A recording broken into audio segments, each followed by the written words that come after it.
قسم کھا کر کسی حلال چیز کو کوئی بندہ اپنے اوپر حرام کرتا ہے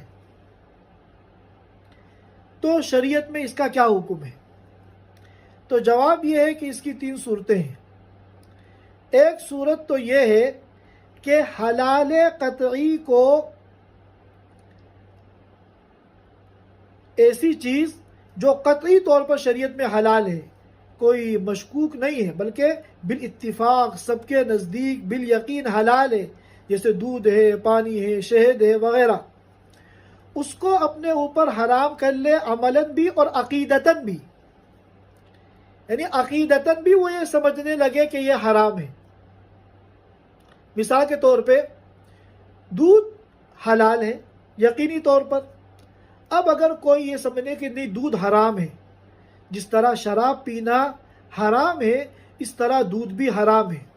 تو اگر عقیدتاً بھی اس کو حرام سمجھے گا تو یہ کفر ہے اور گناہ عظیم ہے۔ اور اگر عقیدتاً تو حرام نہیں سمجھتا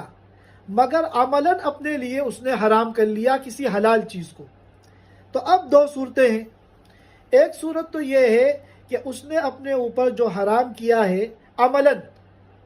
فی نفسی ہی تو وہ حلال سمجھتا ہے، عقیدے میں تو حلال سمجھتا ہے، لیکن عملاً اپنے لیے حرام کر لیا کہ میں زندگی بھر اسے استعمال نہیں کروں گا، تو اب یہ دیکھا جائے گا کہ یہ